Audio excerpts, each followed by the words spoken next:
Sobat calon guru semuanya, saat ini sedang berlangsung yaitu pelaksanaan seleksi kompetensi P3K tahap 2 untuk P3K guru, teknis dan juga P3K tenaga kesehatan ya.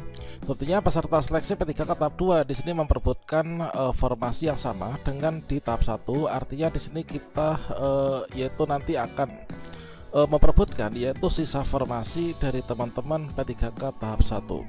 Nah, kemudian di sini telah terbit juga ya dulunya yaitu Kemenpan RB nomor 16 tahun 2025 tentang P3K paruh waktu. Kalau misalkan teman-teman yang terdaftar di database BKN nanti akan diangkat menjadi P3K paruh waktu manakala mereka nggak lulus seleksi ataupun juga tidak mendapatkan informasi. Nah, lantas untuk yang teman-teman P3K tahap 2, apakah honorer tidak lulus P3K tahap 2 juga akan menjadi P3K paruh waktu? Pada video ini kita akan mencari tahu informasi terbarunya ya. Bagaimanakah informasinya? Silahkan simak video ini sampai selesai. Namun sebelum kita lanjutkan, perlu saya ingatkan bagi teman-teman yang mungkin baru pertama kali menemukan channel calon guru, silahkan klik tombol subscribe-nya dan aktifkan notifikasi loncengnya, sehingga nanti jika ada update video terbaru, teman-teman tidak akan ketinggalan informasi. Oke, sobat calon guru semuanya, informasi pertama di sini kita kutip dari jprn.com ya. Apakah honorer gagal seleksi tahap 2 jadi P3K paruh waktu ataukah bagaimana? Seperti yang kita kutip dari Jakarta, sudah muncul pertanyaan apakah honorer gagal seleksi P3K tahap 2 juga akan diangkat menjadi P3K paruh waktu. Diketahui sejumlah instansi pusat dan daerah sudah melaksanakan seleksi kompetensi P3K tahap 2. Namun masih banyak juga yang belum menggelar tes P3K 2024 tahap 2 ya. Bahkan jadwal seleksi kompetensi P3K tahap 2 di 53 titik lokasi atau tilak mandiri BKN ini ditunda. Nah, di salah satu grup WhatsApp para honorer ada beberapa yang bertanya apakah honorer gagal atau tidak lulus seleksi P3K tahap 2 juga akan diangkat menjadi P3K paruh waktu.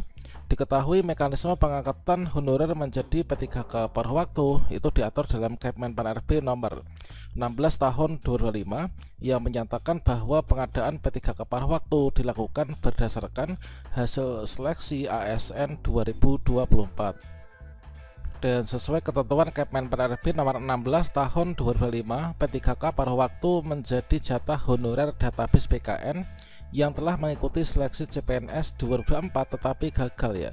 Selain itu, honorer database BKN yang telah mengikuti seluruh tahapan seleksi P3K 2024 tetapi tidak kebagian formasi. Dari Kepala Badan Kepegawaian dan Pengembangan Sumber Daya Manusia atau BKPSDM Kota Mataram, Provinsi Nusa Tenggara Barat, yaitu Taufik Priyono mengatakan para pelamar P3K tahap 2 Kota Mataram itu merupakan honorer yang belum masuk database BKN ya.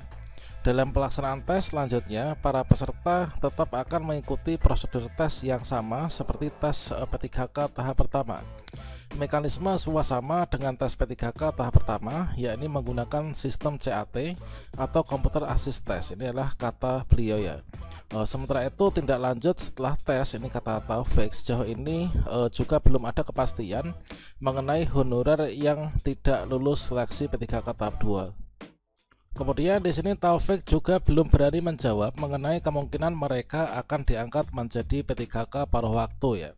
Informasi mengenai pengangkatan P3K paruh waktu dari honorer database BKN saja, ini adalah kata beliau, selama ini baru disampaikan secara lisan dalam beberapa kegiatan rapat koordinasi bersama BKN. Jadi beliau di sini menyatakan bahwasanya bahwa yang diangkat menjadi P3K paruh waktu itu adalah untuk teman-teman honorer yang terdaftar di database BKN ya. Dalam rapat koordinasi itu disebutkan P3K paruh waktu nantinya juga akan memiliki nomor induk pegawai atau NIP, tetapi sistem penggajian disesuaikan dengan kemampuan daerah. Untuk kepastian terkait tentang pegawai paruh waktu belum diterima ya, tetapi berharap pelamar P3K tahap 2 ini bisa mempersiapkan diri untuk mengikuti tes agar bisa menjawab soal secara maksimal teman-teman. Dan di sini kalau misalkan kita buka kembali ya, yaitu Kemenpan RB nomor 16 tahun 2025 perihal pegawai pemerintah dengan perjanjian kerja paruh waktu atau P3K paruh waktu.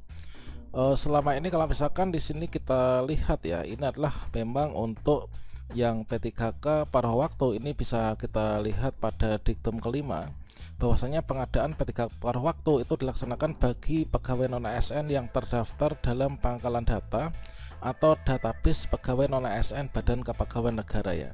Nah di sini jadi adalah untuk yang bisa diangkat P3K paruh waktu itu untuk teman-teman yang terdaftar di database BKN.